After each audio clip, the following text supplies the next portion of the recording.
Hello, everyone, and welcome to today's SNRS inaugural webinar, an interview with Dr. Marilyn A. Ray, presented by the Qualitative RIG. I'm Jennifer Lanfear, the account coordinator for SNRS, and we're pleased that you could join us today.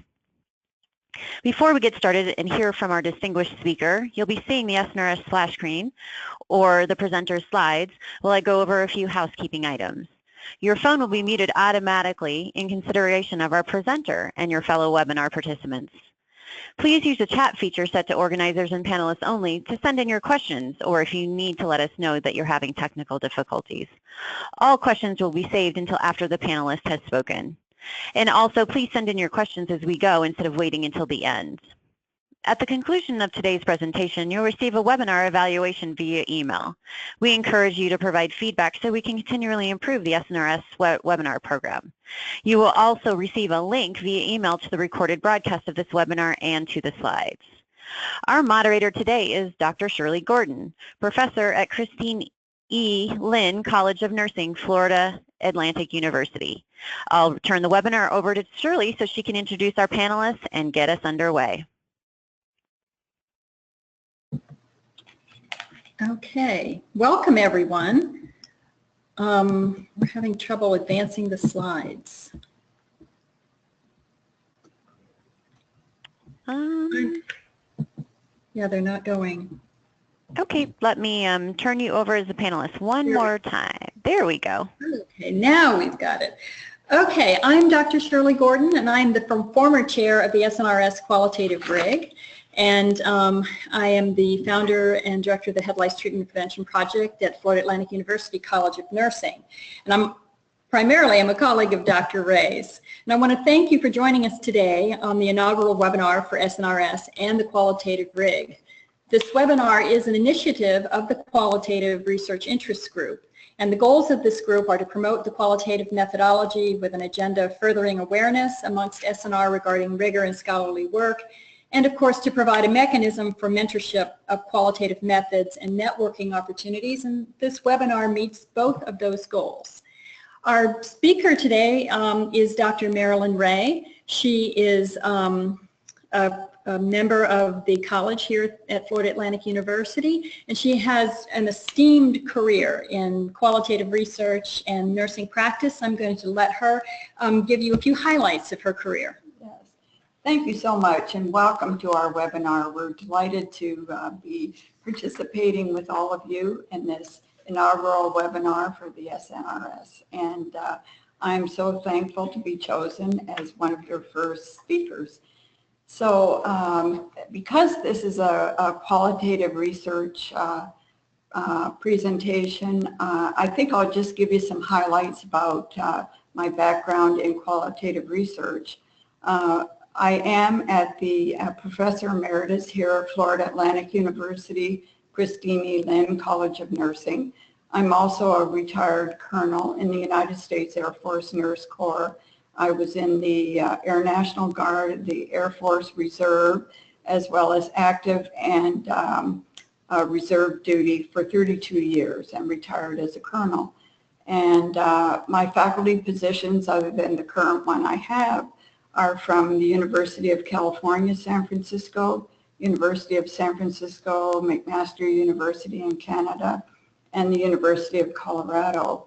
And so that this focus that we're going to be sharing today is on the theory of bureaucratic caring.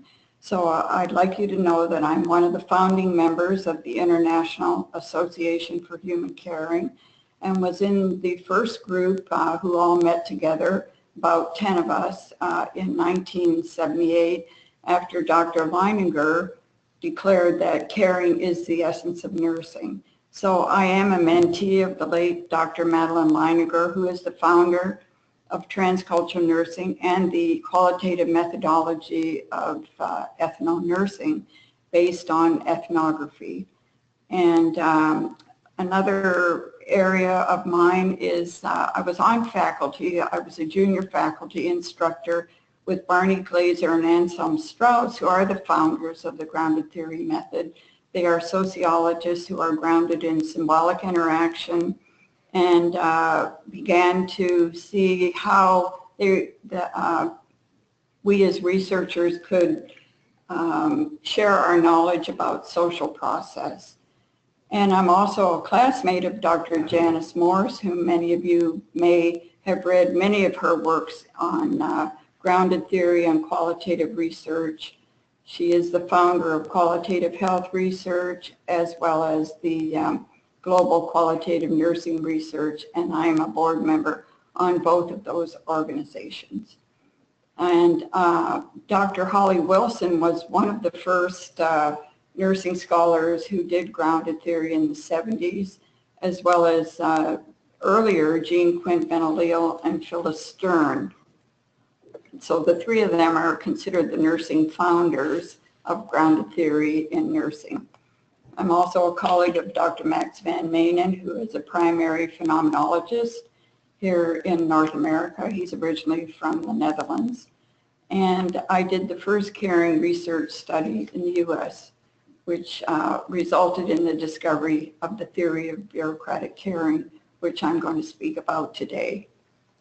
Okay, thank you, Dr. Ray. Of course, our interview today does focus on your theory of bureaucratic caring. Can you describe the origins and evolution of the theory of bureaucratic caring for us?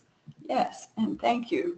Well, I was a doctoral student in transcultural nursing. I actually was Dr. Leininger's first transcultural nursing doctoral student in 1977 to 1981.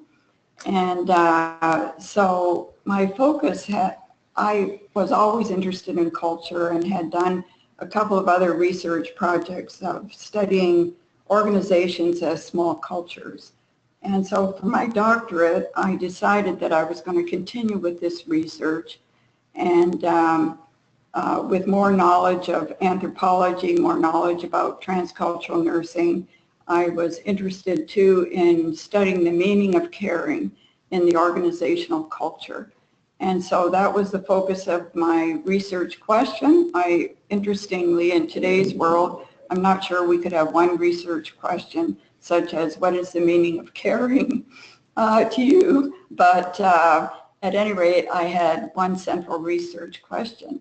And because I had studied ethnography in the past, I also had Dr. Leininger as a professor, so I had a background in ethno-nursing, which is the study of cultures, you know, the idea of studying the whole phenomena of, for example, organizations as cultures. And then I also had the opportunity to study phenomenology, which is the study of the lived experience, the meaning of the lived experience. And then I was interested in generating theory. So you can imagine at the latter part of the 70s, theory development from research was not prominent in nursing, and not many nurses had been engaged in doing grounded theory. However, I wanted to incorporate all these methods, and which was quite a phenomenal task, and generate theory. I didn't know exactly how it would advance. My professors, my committee members in my doctorate also didn't know, but I decided that this was my passion. I wanted to study caring. I wanted to study complex systems. I actually, you know, maybe to other people who may not be fully committed to organizations, I did believe in organizational context and how important they were to nursing practice. So that was the focus of my work, and through the integration of these three different methods, ethnography, the study of the organizational culture, phenomenology, the study of the meaning of the lived experience of the participants who engaged in my study, who were more than 192 direct interviews, and then also the generation of grounded theory, both substantive and formal theories that I was going to generate in this work. So through conducting the research and gleaning all of the data about the meaning of caring, I began to see that caring was moving beyond what I had originally thought about caring as more a transpersonal and maybe even a transcultural relationship to the idea of caring being informed also by the culture, the organizational culture, as well as roles. So when I interviewed in different places and did participant observation, for example, in ICU, the dominant caring characteristic came out as more technologically oriented.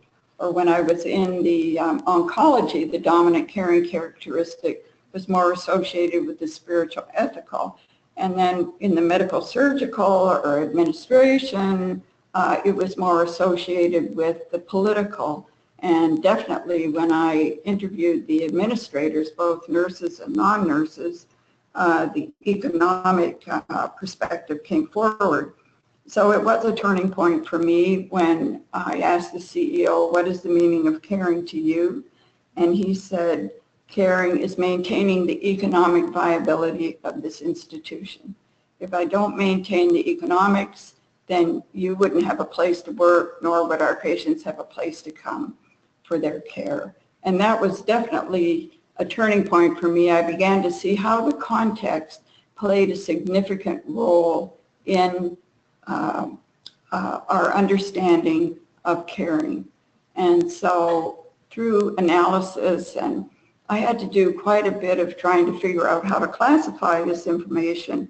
For example, when people spoke to me about caring as compassion, empathy, love, or they spoke to me about it as providing safety or other concepts, I tried to then look at the actual lived experience and the words of the lived experience, and then determine how I could build a structure of caring. And so you can see on the slide that the original grounded theory showed caring in the center with its interplay with political, legal, technological, economic, ethical, religious, humanistic, and educational. And in this model, you can see that political was and economic were very strong. And when you think now, 37 years later, when this work was accomplished in 1981, that we are still dealing with the significance of these major arenas. Probably technological would be a little bit more expanded. So then I have, since my doctoral research, I have done additional research. So I want to go back and talk about the theory development. The grounded theory itself has two theoretical perspectives, one being substantive or substantive, which means that data are generated from the social world, from the social process, from what the meaning is within the intentional consciousness of participants. And then, so the substantive forms the groundwork or the grounds for grounded theory. And then the second evolution of grounded theory is called formal theory, whereby one would take the data from the substantive areas and how that is classified, and then integrate it with arguments that are associated with the social world itself. And so that's how the theory of bureaucratic caring came to be. So I'm going to reverse a little bit back again and talk about the development of the theory. The first phase of the substantive theory I call differential caring, which meant that caring was differentiated, like I said, by role, by the way people understood it within different units. But most people had a universal about helping people.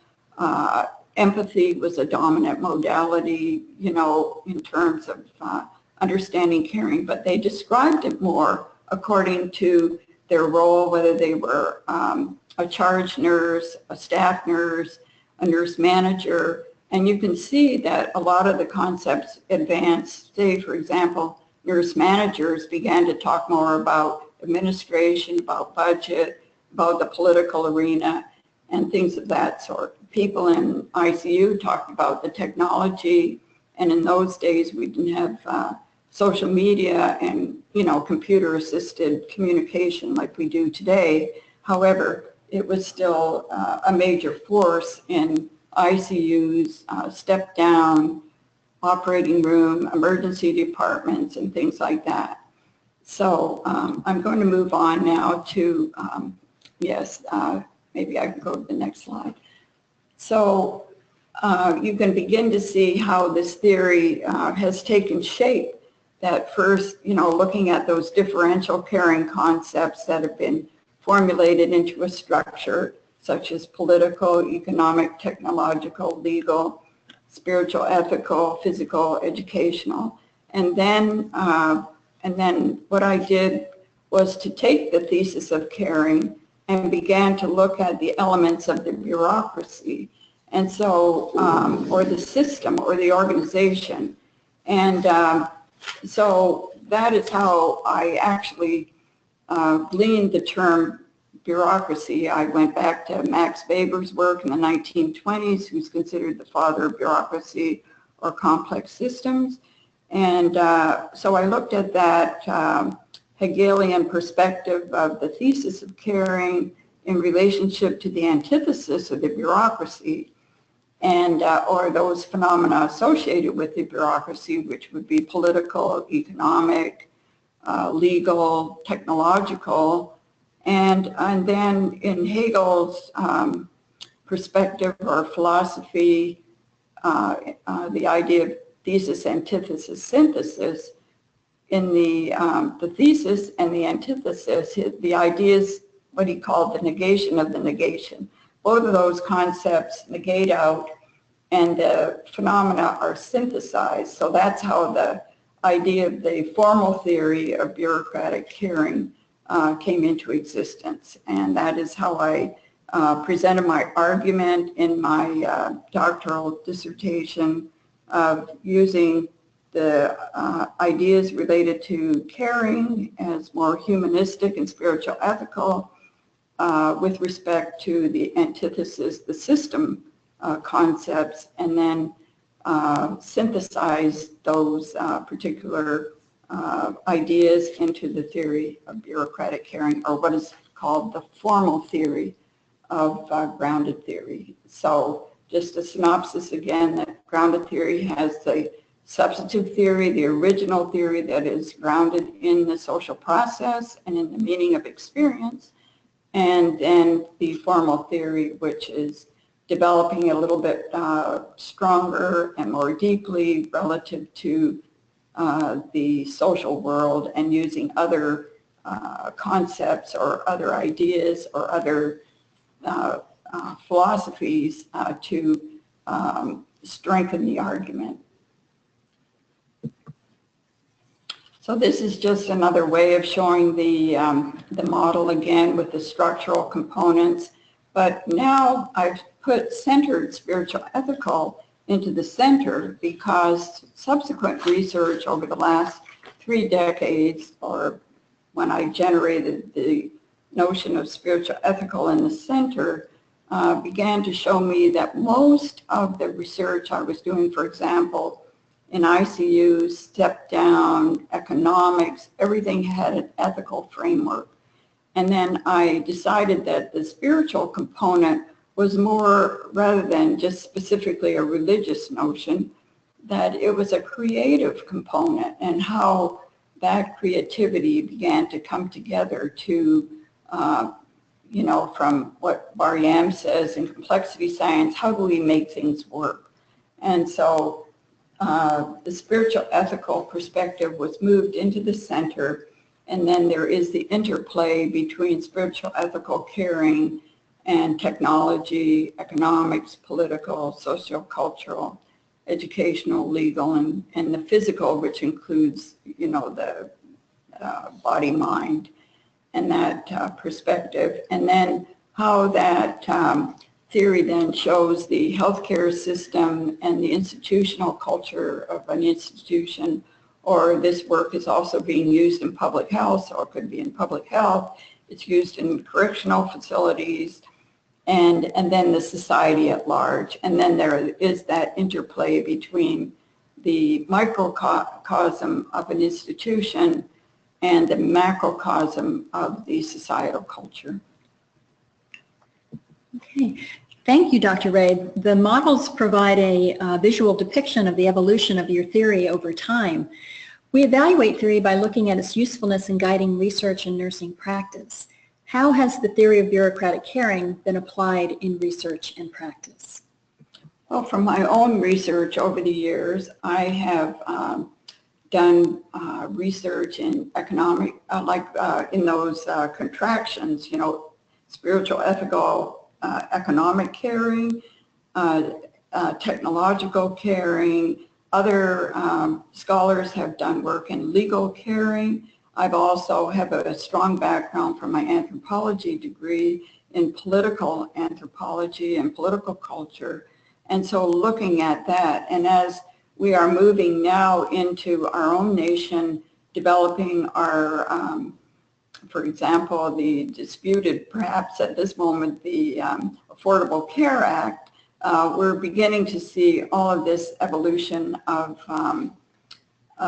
the political and economic in the context of healthcare that impacts definitely the patient and the family members and the community, but it also impacts nursing and nursing practice.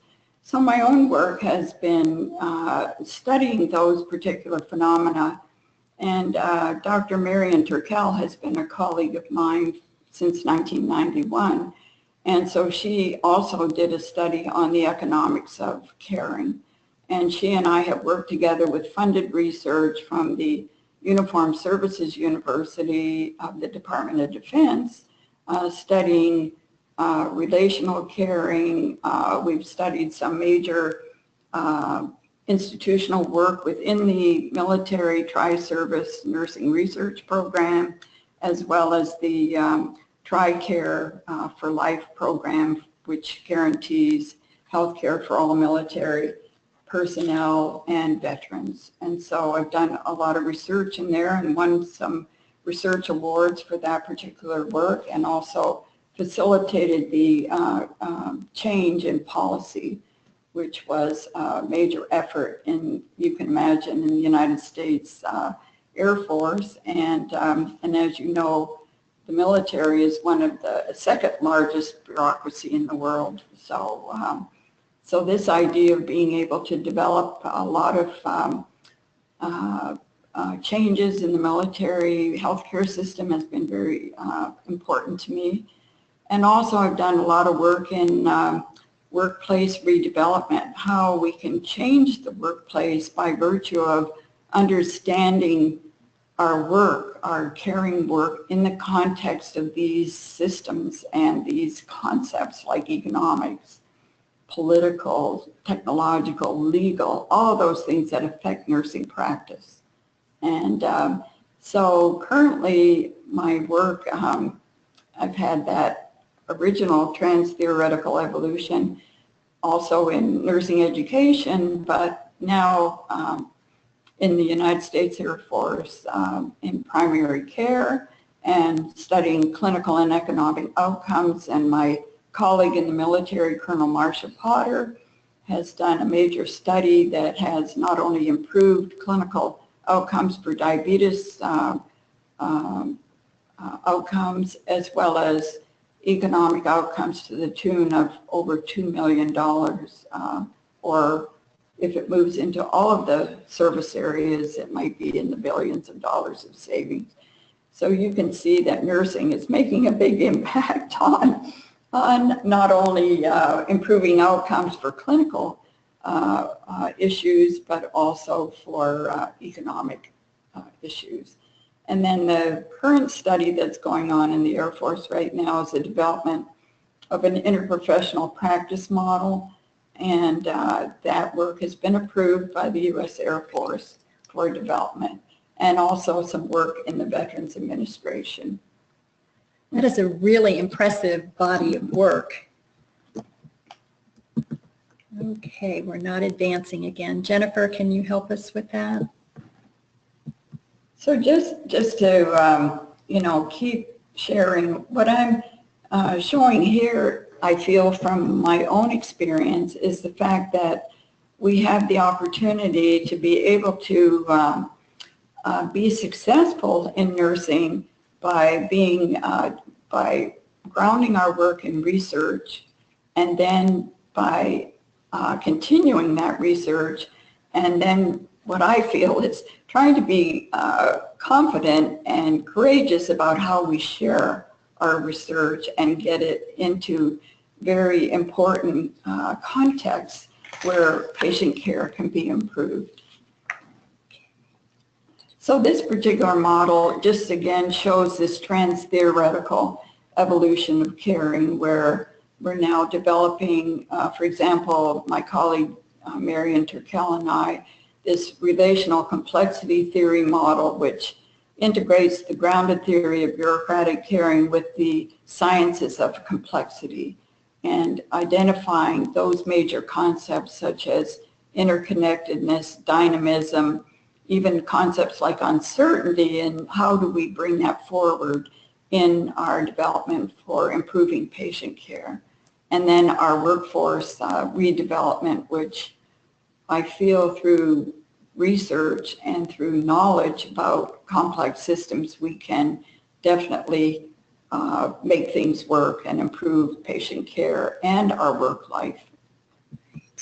I know you've touched on this a little bit already, but moving forward, what do you see as the future of the theory of bureaucratic caring? Well, what I feel now in my career, and as I'm growing a bit older here, this theory has actually taken off. When I first developed the theory, we were more interested, I think, in the transpersonal relationship, and we hadn't focused on how the institutional context, whether they be hospitals, public health agencies, schools, where we have healthcare for children, or prison systems, or any of these complex systems, how they play a role in understanding the meaning of caring, and subsequently how we can improve the care and well-being of our mission, what our focus is. And so this work has been successful in those areas, as well as now with this military model, which you can see on your screen. There is the star, which is the central symbol of U.S. Air Force, and you can begin to see the concepts from the theory of bureaucratic caring, and then the concepts identified by the U.S. Air Force healthcare system or medical service about zero preventable harm, trusted care, caring communication, and partnerships. And in this model, you can see the various aircraft that we use for aeromedical evacuation in the U.S. Air Force. The now retired C-9 Nightingale, the C-141, which has been the workhorse of the Air Force, been in since the 50s, still being used, and now the C-17, the new aircraft that helps to bring our wounded home from Iraq and Afghanistan and other places in the world, and then our helicopter services. So we wanted to put a space rocket in here to show that the Air Force also was space, because it's called aerospace. However, the model was already quite busy. But you can see the next evolution for healthcare in the future, as we know, with research going into space, going to Mars, and then perhaps developing a colony on the moon. So we have a lot of things in nursing that we can be proud of and be just on the journey and actually developing that journey for our society and our universe at large. That's very exciting, and the theory of bureaucratic caring is going to lead the way, all the way to Mars. I see. Well, it's a bureaucracy, as you know. It's controlled by a bureaucracy in the U.S., And it's like you're married to a technology when you're in space. You're totally... Your life depends on it. Yes, you're totally wedded to it. Now, granted, you could be on the planets themselves or the moon, but you still, I think, need to get from here to there, or maybe sometime you might want to come home, right? And right. So, all right, this interview with you, thank you so much. It makes me want to go and read everything you've written again for the first time. Oh, thank you so much. And this is this is an initiative of the Qualitative Research Rig. So one of the purposes of the rig is to promote qualitative research. Mm-hmm. So based on your vast experience, what do you see as the future of qualitative research, and what advice do you have for nurse scholars? Well, thank you. Well, as you know, and those of you who are listening who may be both qualitative and quantitative researchers, over the years, often the qualitative research, because of the focus on funding with the National Institutes of Health or the National Institute for Nursing Research, often the focus has been on generating another language called numbers. And so qualitative research has verbal language and communication, and quantitative has the numbers. So I think that we need qualitative research. We need understanding of human experience. We need understanding of social processes associated with our work in complex systems. So qualitative research will always be important. And for myself as a philosopher of both the inductive modality as well as the deductive, the quantitative, a lot of people over the years have said, well, these two methods, how could they come together in terms of mixed methodologies, which seems to be the focus now of research for our funded programs, and which is still to some extent problematic, because inductive deals with the generation of knowledge that comes from the human experience or from the real world, so to speak, and quantitative research are designed to test hypotheses and generate quantitative outcomes using different modalities of quantitative research. So, but in some of my own experience, I've reconciled these two areas by two different arenas. One through generating more knowledge about interpretation. How do we interpret the interrelationship between numbers as a language and words as language? And generally, I felt that we interpret through language. In studies that we read, for example, the interpretive phase, even in quantitative studies, is reconciled through linguistics as opposed to more numbers. So in some of my own work, I worked with Dr. Davidson.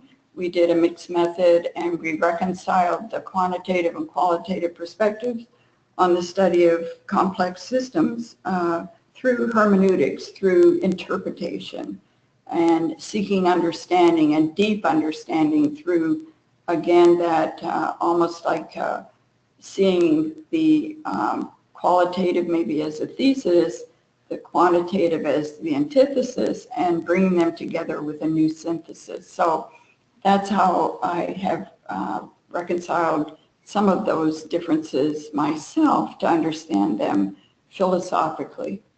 And then I took a workshop last week in Santa Fe at the Council on Nursing Anthropology and the Society for Applied Anthropology conference on rapid qualitative inquiry. As you know, team research is considered the dominant domain now for generating knowledge or research knowledge. So I wanted to find a way, how do we develop team research in qualitative inquiry? I know we've used it in focus group and probably critical participatory research, but in general, just qualitative. So I learned quite a bit from that, and Shirley reminded me that often the way we think determines how we're going to work as researchers, whether we should work individually or in teams. So because some of us can generate our knowledge by individual research as opposed to working with others. So these are the things I think that are forthcoming and we have to learn. And then in terms of grounded theory, I think we have to make sure that if we're going to choose this theory or method, we need to generate theory. I know that some scholars feel that you don't have to generate theory, you just generate categories, but I'm one that if we're going to select this method, that we generate theory, maybe not all moving into formal theory, but certainly substantive theory. And the other area is we have to publish our work. There's, our work, as a doctoral educator myself, I told my students or tell them their work isn't done until they publish their work. And then from there, then it's disseminated and other people can see how it's being used, and then it generates itself often. And then, of course, complexity science,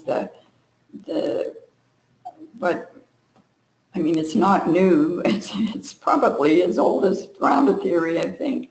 But this idea, what does complexity science mean? And complexity science means it's a science of quality.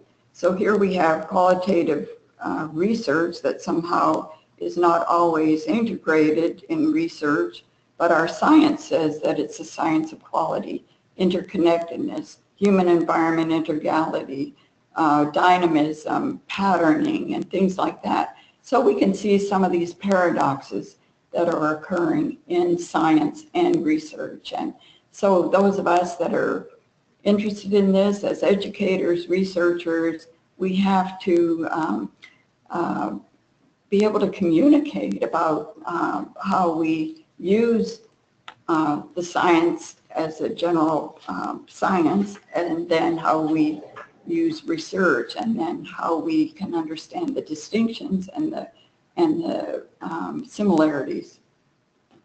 Okay.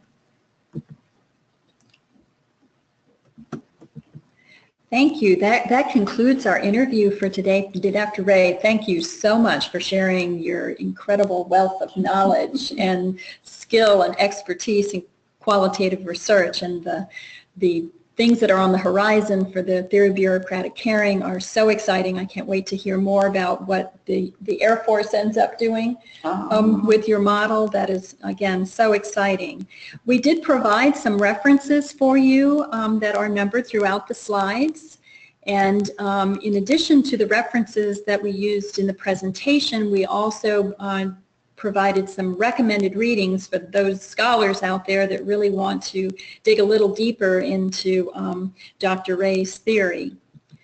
These are Dr. Ray's primary works in the theory of bureaucratic caring. And we have a couple of acknowledgments. We want to thank our IT department, particularly Inder Viola, for helping us with the PowerPoint presentation, and of course Dr. Sherilyn Kaufman, who's the co-creators of the models that were used in the presentation today, and as Dr. Ray mentioned several times, Marcia Potter, who's a colonel in the U.S. Air Force. For more information, you can also go to Dr. Ray's website. And now we'll open the presentation to any questions that you might have. Okay, so if you have a question, you can go ahead and type it in the chat area. We also have our email addresses here, so if you have questions that you would like to present to Dr. Ray or myself, you can contact us directly.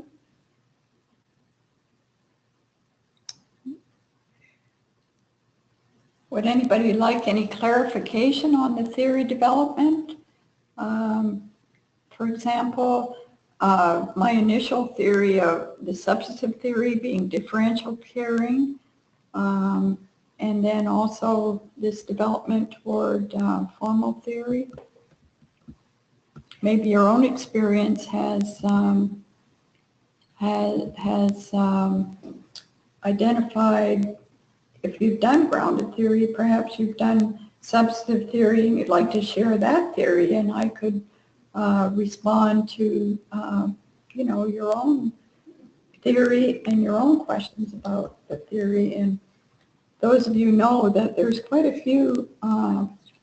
Okay, we do have a question coming in. Oh, good. What suggestions do you have on where to publish implementation studies? Well, thank you for that question. As you know, many of our journals, for example, Advances in Nursing Science, has themes. So if there's a theme or a little, what I would call a kind of a relational perspective about a theme, we should be trying to get our work into what we consider our central journal, which is Advances in Nursing Science, in terms of implementation. And then if we have any clinical studies, maybe many would like to put their work into clinical journals. And so I think in my own experience, as you know, publishing isn't easy, and going for review for publication isn't easy, because oftentimes we are rejected. Just for your information, this theory was rejected initially, and I was told that it was not a theory, even though the theory was generated from the use of qualitative methods, and especially grounded theory, to generate theory. And so that was very discouraging to me, and I'm sure it is anybody who's been rejected.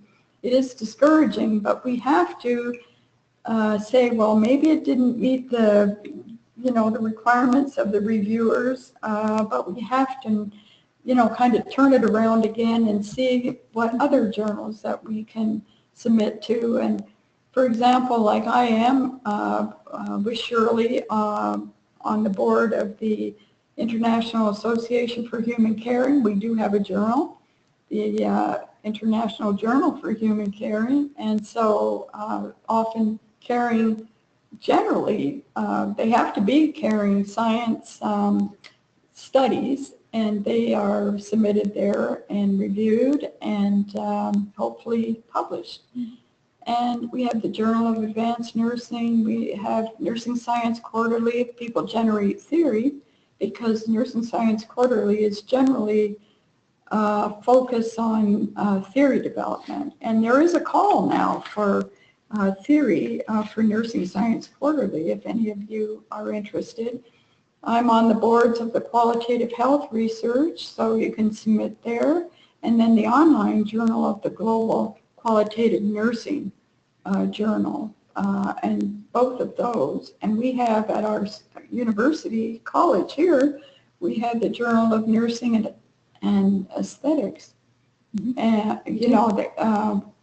so those are some places that articles can be submitted. And myself as a nurse administrator too, Nursing Administration Quarterly, Nursing Administration, any of those journals, Nursing Economics, sometimes they like more quantitatively oriented results of research as opposed to qualitative, but we still have to make an effort and see if we can begin to help the editors and reviewers to see that qualitative adds a very strong dimension to our research and our patient care and outcomes.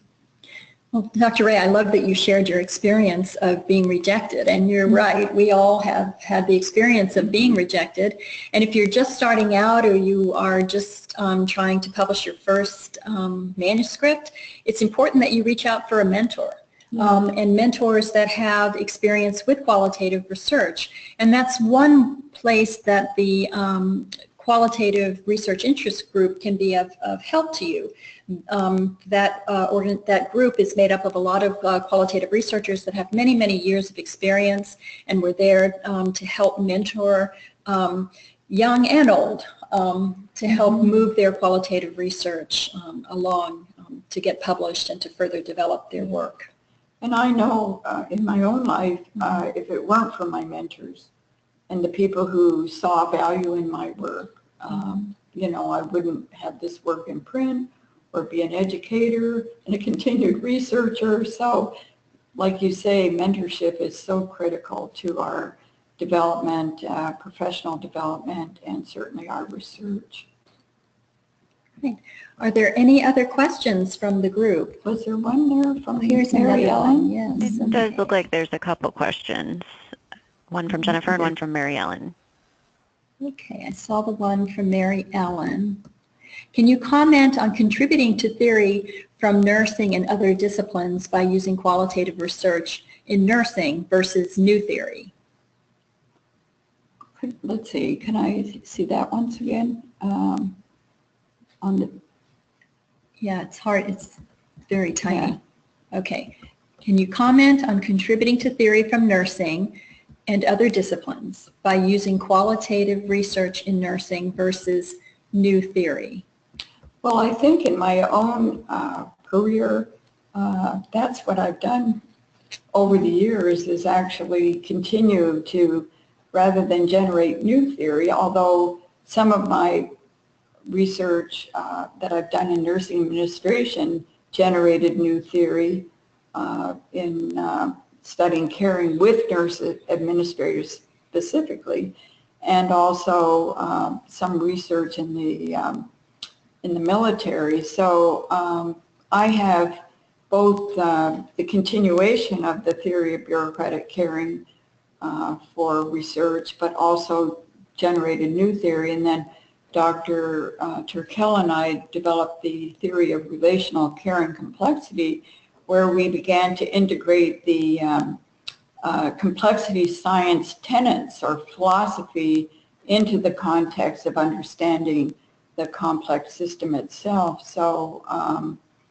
so I think we can always use our own particular theories and continue the research associated with those to enhance our theory development, as well as generate new theory based on maybe new topics that we choose to focus on and want to generate new grounded theory from those new topics. Great. We have another question. As a PhD student, did you identify your qualitative design based on your personal interest, or was it guided by your phenomenon of interest? Well, thank you for this question. I think it's both, because I graduated in 1981 and I started my PhD in 1977. And previous to that, I had a degree in anthropology, which was a focus on ethnography and the study of culture. And so I was intrigued with continuing qualitative research. And when I was a doctoral student, I had the chance to study phenomenology with Dr. Hanstead, who was one of the few phenomenologists in the country who was teaching phenomenology. And so I had, and then having more of the foundational knowledge about grounded theory from early experience of when Glaser and Strauss were at the University of California. I didn't have a doctorate then, so I was just intrigued by, you know, theory or methodology at that time. So I was, I wanted to use these three methods of ethnography or ethno-nursing and phenomenology and grounded theory in my research, and I was absolutely passionate about caring as the essence of nursing. So that was what I wanted to study. And then I knew that nursing, you know, the majority of nursing practice was within hospital cultures, and it was my own experience as well as a clinician. So I wanted to study caring in the complex system of the hospital culture. Jennifer had a second part to her question. She asked, as a first-year PhD student, I wonder how a researcher lands on a particular method, such as ethnography, phenomenology, or grounded theory, for their program of research. Well, I think one of the responses to that, as well as you're in a PhD program with a body of knowledge that's being disseminated, and professors who hopefully are teaching qualitative research. Some professors may not have the background in all of those methods. They may be a grounded theory specialist, so that might, as a PhD student, you might be directed more in that domain. If a professor or a number of professors have a focus in ethnography or ethno-nursing or phenomenology, you may choose that. But often, just to get back to your research question, for example, ethnography is really the interest in the study of the culture, and that can be the culture of nursing, the culture of patient care, it can be the relational culture, but and culture has to do with values, beliefs, attitudes, and behaviors. So you want to see how you might study that ethnographic perspective, and generally it's through participant observation and interviewing. Then phenomenology is really looking at the meaning of the human experience. So your focus again would be the philosophical foundations of human science, which have to do with the study of, for example, the philosopher Edmund Husserl, who is considered the father of phenomenology, whereby he critiqued more of quantitative research and began to say that we had to look at what is the meaning of lived experience. So lived experience was broader than 5 sense perception.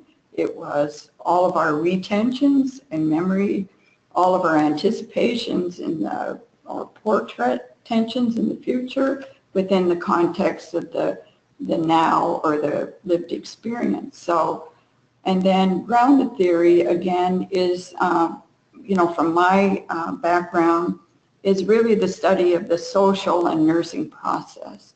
So you're interested in terms of using these 3 methods: the culture, the lived experience, and the social and nursing process. So you can use all of them like I did, or you can use any of them, to study a particular phenomenon of interest for yourself. So, but as I said, and as Shirley said, we have to have the mentors who have backgrounds in these methods to begin to help us to then shape. I mean, you have a question in mind for what you'd like to study, but how to help you shape it, and then what methods are the best to use to advance ideas and study a phenomenon. So it's a complex process, but you probably have an advisor right now, so you can speak with your advisor, and you have professors who are teaching, hopefully in this situation, qualitative research and maybe the full range of qualitative research, and then you're getting inspired, and then you can develop your research question and your method, and then move forward with your own study. And I agree with you, Dr. Ray. It's important to know the phenomenon that you're interested in studying, and then what is the state of the science on that phenomenon. What questions have been asked, what questions remain, and then what method is best suited to answer those questions. That's another way to think about how to select a specific method that you might be interested in.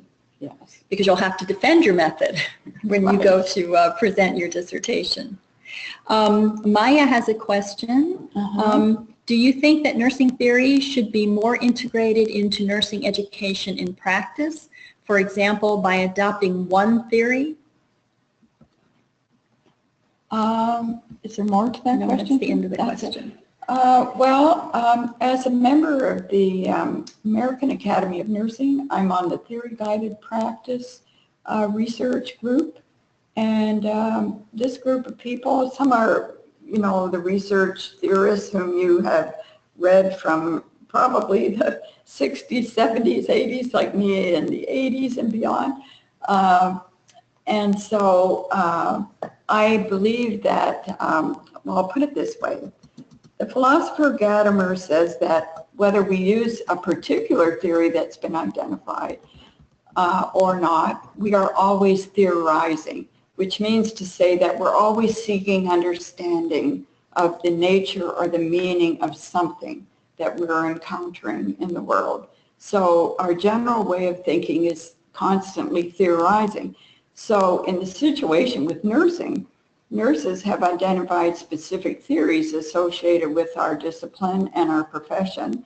And so